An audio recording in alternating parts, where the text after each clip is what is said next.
This war could last anywhere between 4 to 5 weeks, according to early estimates from analysts observing the situation. Officials suggest that the conflict is entering a critical phase where military pressure is intensifying and the timeline for decisive action is becoming clearer. While some believe the fighting could end sooner if key strategic objectives are achieved, others warn that the conflict may stretch longer depending on how the Iranian leadership responds to the growing pressure. Reports indicate that the United States is prepared for a prolonged campaign if necessary. Iran's new leadership has publicly stated that they will not negotiate with the United States, while President Donald Trump continues to consider the possibility of deploying ground troops.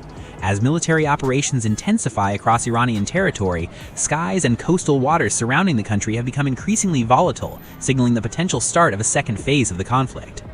Experts suggest that this next phase could involve a land-based offensive aimed at strategic assets, particularly Iran's oil infrastructure.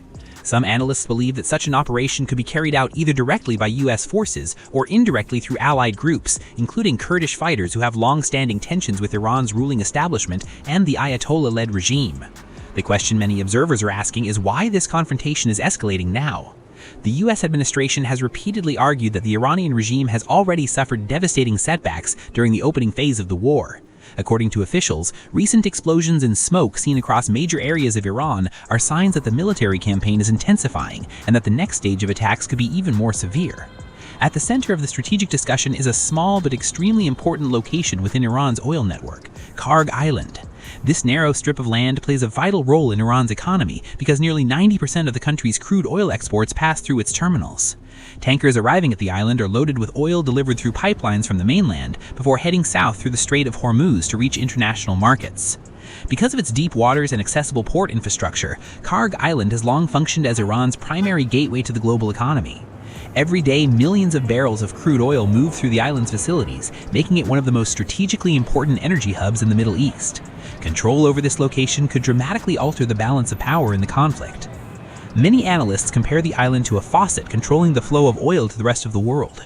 A large portion of Iran's exports eventually reaches countries such as China and India, providing the Iranian government with essential revenue.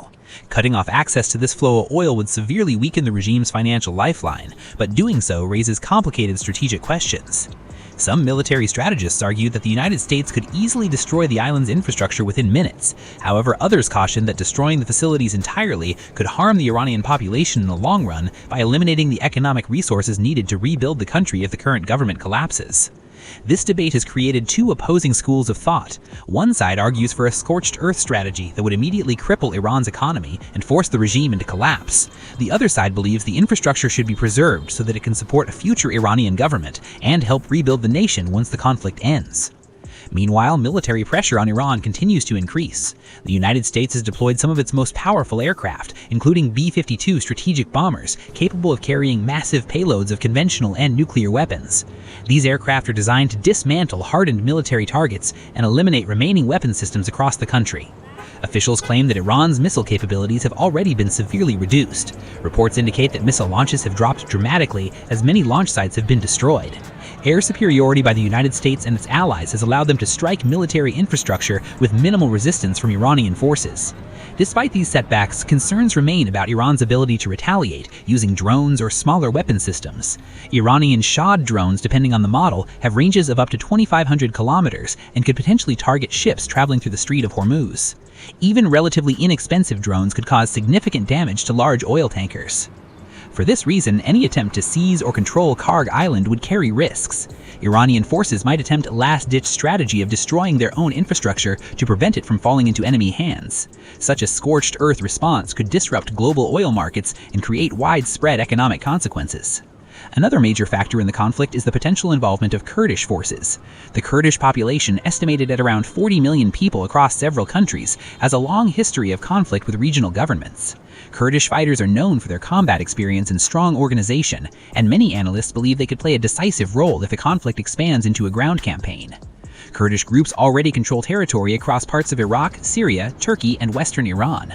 If they were to advance deeper into Iran with support from US and Israeli air power, they could potentially challenge the remaining military forces loyal to the Iranian regime and push toward major cities including Tehran. Supporters of this strategy argue that it would allow the United States to avoid sending large numbers of American troops into Iran. Instead, Kurdish forces and other local opposition groups could lead the ground offensive while receiving intelligence, equipment, and air support from Western allies. If such a coalition formed, it could dramatically shift the balance of power within Iran.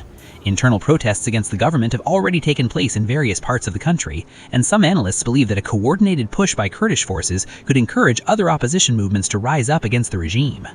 Ultimately, the outcome of the conflict may depend on whether Iran's leadership chooses to continue resisting or accepts the growing pressure from multiple fronts. Control over key assets such as Kharg Island, combined with the possibility of Kurdish advances supported by US and Israeli air power, could determine how quickly the war reaches its final stage and what kind of political future awaits the region.